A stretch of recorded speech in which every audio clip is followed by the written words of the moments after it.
Yeah, well, the first off, the one thing that made it easy for us was our players really understand work ethic, and they understand the grind, and they understand how to each day mentally you got to be engaged, but also physically, and they've done a great job.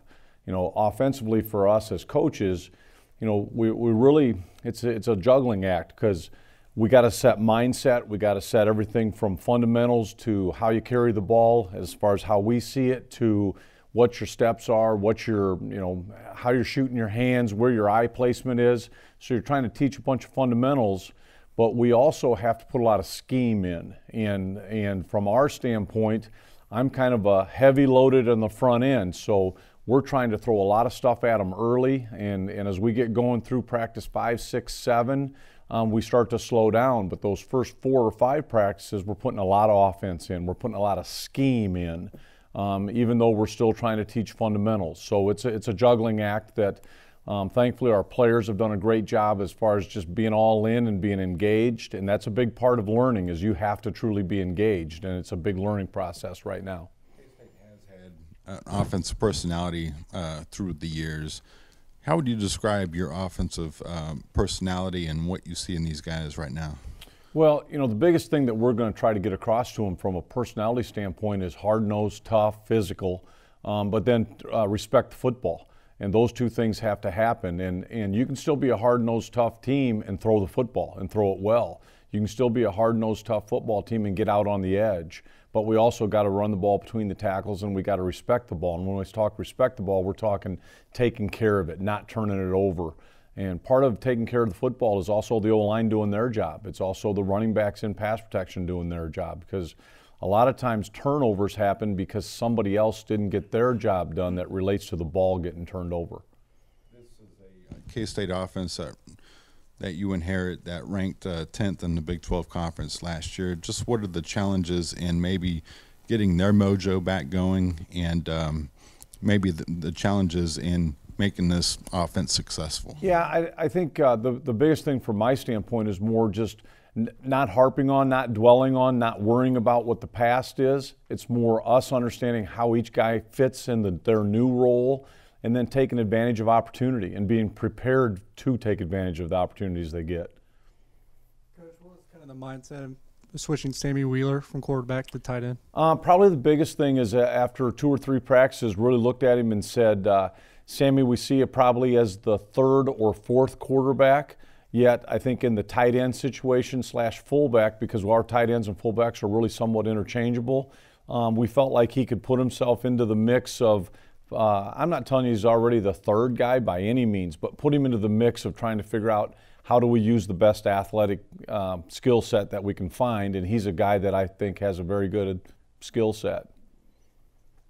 How close or not close is this team's personnel compared to what you had at North Dakota State? I think it's still quite a ways away. And when I say that, I would say just from outside looking in, and now obviously I'm inside of it, but from outside looking in, I thought really, really good wide receivers from a skill standpoint.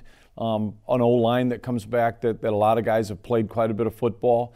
The O-line part fits right in with what we would have said we would have had at North Dakota State. The wide receiver skill set's much better than what we had at North Dakota State.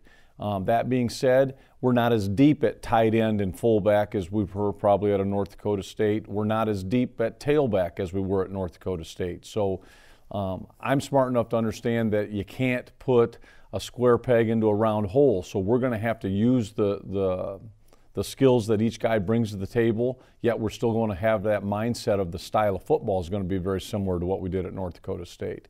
So we might not play as many 2 tight end fullback formations early as we would have at a North Dakota State. What would you say your first impressions are on running back James Gilbert? Oh, very happy with James. He's a guy that understands that part of the game is still pass pro, and he's done a good job trying to learn that part of the protection aspect, but he's also a guy that's dynamic when you put the ball in his hands. And obviously, we're very happy with him and glad we have him.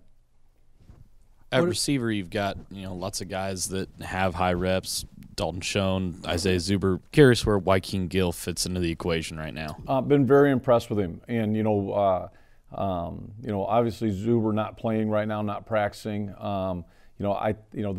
He's taken full advantage of his reps and his opportunity. And we as a staff have looked at it and said, there's a guy that we got to keep developing him, but that I think we're going to be able to say we'll be able to count on him. We'll be able to put him in the mix.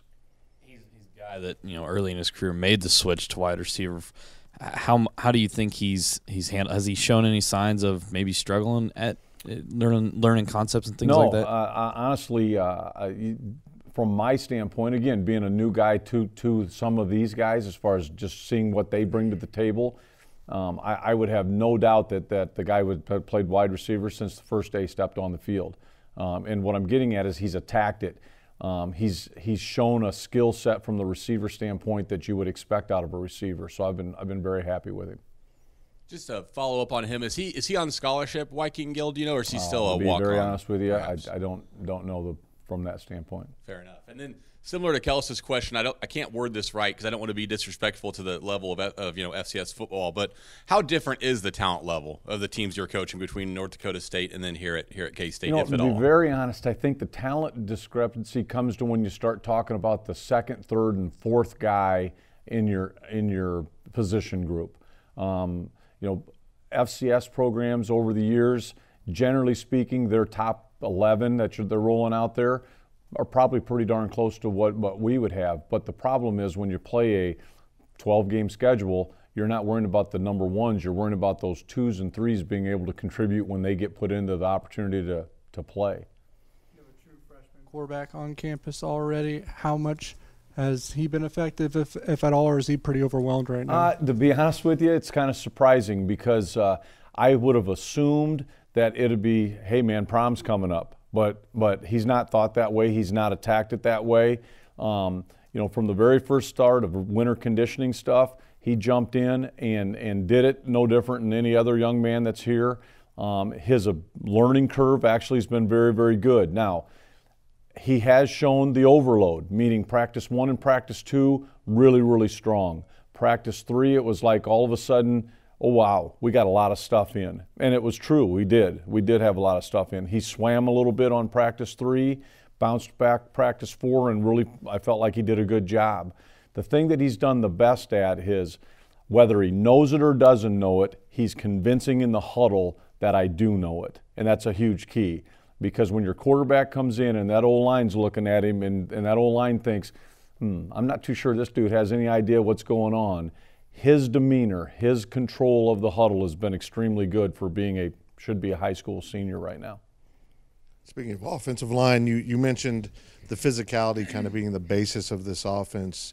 That was somewhat similar to the Snyder offense. Yep. How good's the offensive line been in being able to adapt to what you want? Really good. And I think part of it is because there's quite a few guys that have played a bunch, and I think they understand that the style of football we want to play truly goes through the O-line. And they've done a great job just embracing Coach Riley and taking the coaching. I've not seen one of those guys have a reaction like, hey, I got this. Hey, I understand this. All of them have really gone at it from the standpoint of, I do know how to play, but I'm willing to listen and learn and take it from a new perspective, which has been really, really refreshing. It's been great.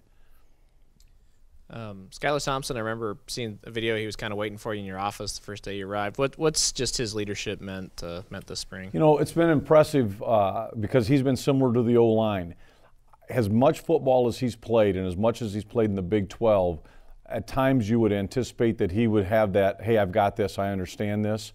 But from a coaching perspective, not one time has he done that. I felt like he's truly tried to learn a new offense and learn it from the ground up, meaning learn it right from base one and keep building on it. And a lot of times you'll find somebody in right, wrong, or indifferent. I've gone into a couple different situations where it's a new offense with an older team. And those guys a lot of times want to put things in their, quote, terminology, where Skylar's done a great job of putting it into, quote, our terminology. Not what he used to do, not what it used to be. This is what it is. And that's why, in my mind, he's done such a good job in a short time frame of being a good leader, because he's trying to help everybody learn who we are, not who it used to be or what it is. It's who we are as a whole group. What are your initial thoughts on Adam Holtorf and what he's meant to this offensive line?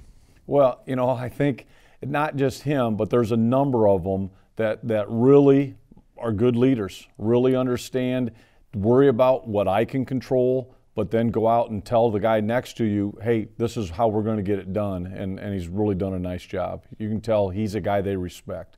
He's one of those guys. I think he's going to be in here a little later and for us to talk to him. But being the center, is he kind of the fixture in the middle there, getting signals and things? What we're going to do, your center has to be a guy that understands the schemes, because it's important that he's able to communicate on both sides, meaning it's not real easy for the right tackle to truly communicate to the left guard, but it's pretty easy for that center to be able to communicate what the right tackle's issues are to the left guard, and he's done a nice job with that. Just to expand on Skylar, what has impressed you most about him from a playing ability so far? To be honest with you, his arm strength. For being a guy that's probably, I don't know, I'm guessing a little bit, 215, 218 pounds, he's got a very strong arm, and it comes out in a hurry. He's thrown the ball very, very well. Knock on wood, we've done a nice job taking care of the football in the passing game. As far as installs go, has this been maybe I don't want to say easy process, but maybe a smooth process, or has it been kind of rocky? It's been smooth, but not easy by any means.